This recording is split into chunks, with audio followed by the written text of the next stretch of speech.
हम लोग पढ़ रहे हैं क्लास 10th की हिंदी का 5वां चैप्टर ईर्ष्या तू न गई मेरे मन से।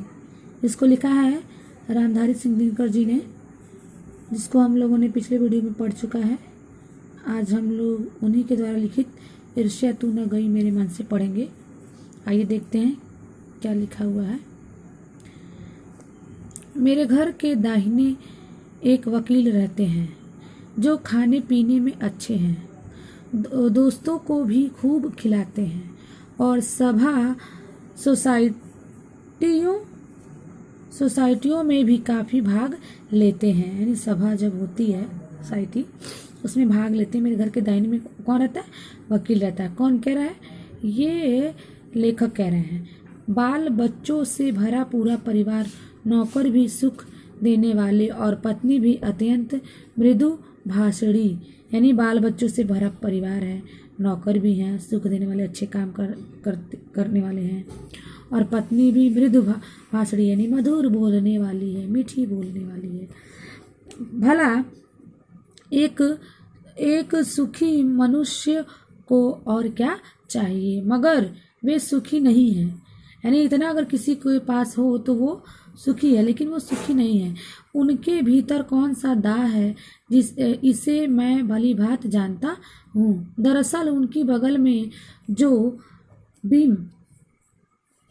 बीमा एजेंट हैं, उनके वैभव की वृद्धि से वकील साहब का कलेजा जलता रहता है। यानी इतना सब कुछ होने के बाद भी वो खुश नहीं है, क्योंकि उनके बगल में एक एजेंट हैं जो रहते हैं। उनकी जो भी वैभव की वृद्धि हुई है, इतने अच्छे खासे हैं, रईसजादे हैं, तो उनको देख के वकील साहब का क्या होता है? कलेजा जलता रहता है, यानी जलन होती रहती है। वकील साहब को भगवान ने जो कुछ दे रखा है वह उनके लिए काफ़ी नहीं दिखता।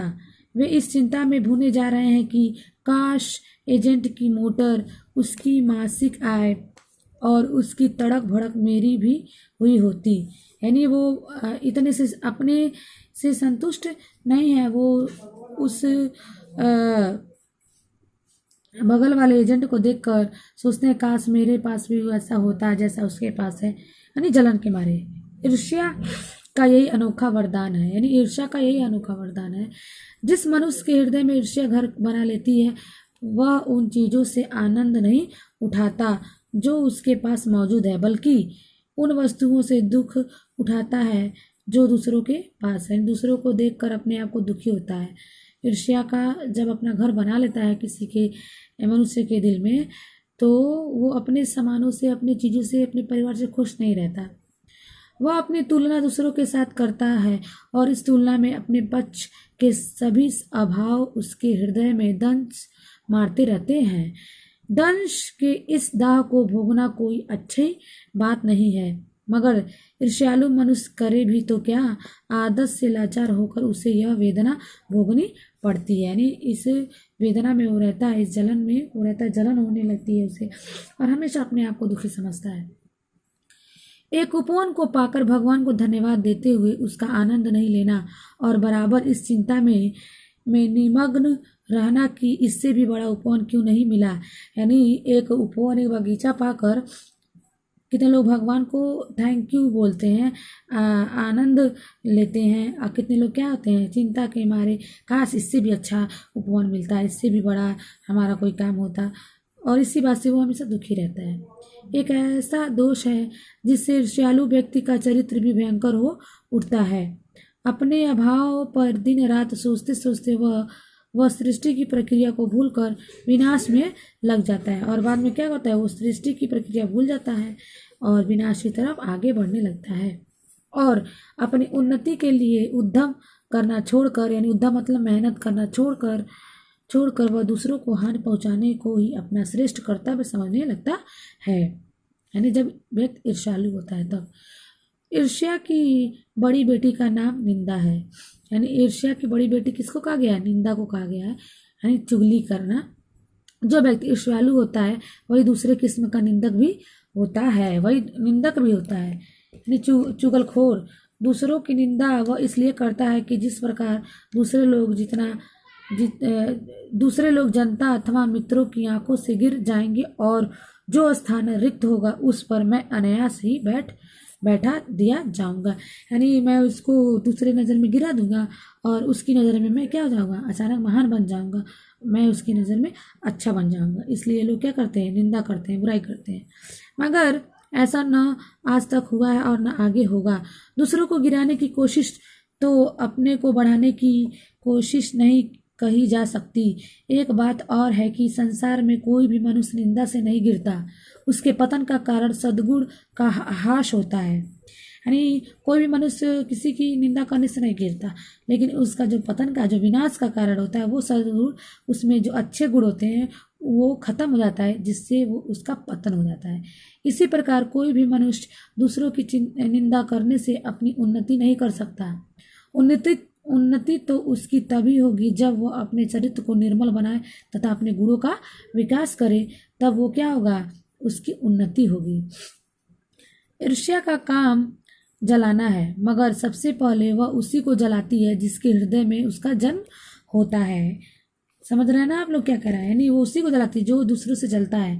आप भी ऐसे बहुत से लोगों को जानते होंगे जो ईर्ष्या और द्वेष की साकार मूर्ति है। यानी बहुत से ऐसे लोग हैं जो ईर्ष्या और द्वेष करते रहते हैं और जो बराबर इस फिक्र में लगे रहते हैं कि कहाँ सुनने वाला मिले और अपने दिल का गुबार निकालने का मौका मिले। श्रोता मिलते ही उसका ग्रामोफोन बजने लगता है और वे बड़ी ही होशियारी के साथ एक एक कांड इस ढंग से सुनाते हैं मानो विश्व कल्याण को छोड़कर उनका और कोई ध्येय नहीं हो। यानी वो ऐसे सुनाते हैं जैसे लगता है कि वो कौन सा अच्छा काम कर रहे हैं, कहने का मतलब ये है। ठीक है, अगर जरा उनके अपने इतिहास को देखिए और समझने की कोशिश कीजिए कि जब से उन्होंने इस सुकर्म का आरंभ किया है तब से वे अपने क्षेत्र में आगे बढ़े हैं या पीछे हटे हैं।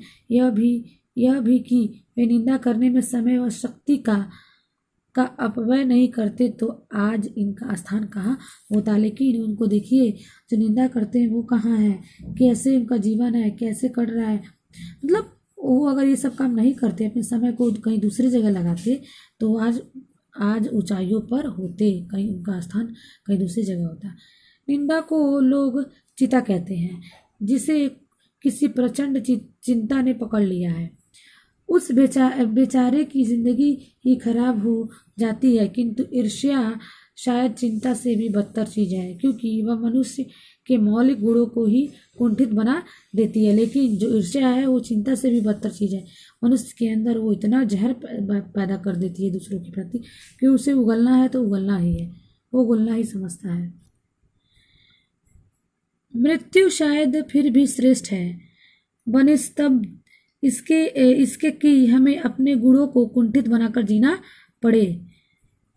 चिंतादग्ध व्यक्ति समाज की दया का पात्र है, किंतु ईर्ष्या से जला भुना आदमी जहर की एक चलती फिरती गठरी के समान है। यानी जो ईर्ष्या करता है वो एक जहर की पुड़िया है जो चल रहा है, फिर रहा है, एक गठरी के समान है जो हर जगह वायु को दूषित करती फिरती है। यानी हर जगह जो ऐसे लोग रहते हैं सिर्फ बुराई करने में लगे होते हैं।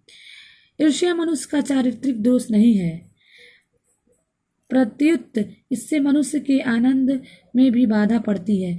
जब भी मनुष्य के हृदय का उदय होता है सामने का सुख उसे मध्यम सा दिखने लगता है। यानी जब भी मनुष्य के हृदय में कोई अच्छा उदय होता है लेकिन और सामने उसका सुख जो क्या होता है मध्यम में कम पड़ने लगता है। पक्षियों के गीत में जादू नहीं रह जाता और फूल तो ऐसे हो जाते हैं मानो वे देखने के योग्य ही ना हो। किस व्यक्ति में, ईर्ष्यालु व्यक्ति के अंदर ऐसी भावना आ जाती है। आप कहेंगे कि निंदा के बाढ़ से अपने प्रतिनिधियों को भेद कर हंसने में एक आनंद है। यानी ऐसा होता है कि हम अगर किसी की निंदा करते हैं और हंसी मजाक उड़ाते हैं तो बड़ा मजा आता है, और यह आनंद ईर्ष्यालु व्यक्ति का सबसे बड़ा पुरस्कार है। और जब उसे ऐसा आनंद होता है, सुख की प्राप्ति होती है, वो समझता है कि मैं सबसे बड़ा मुझे पुरस्कार मिल गया।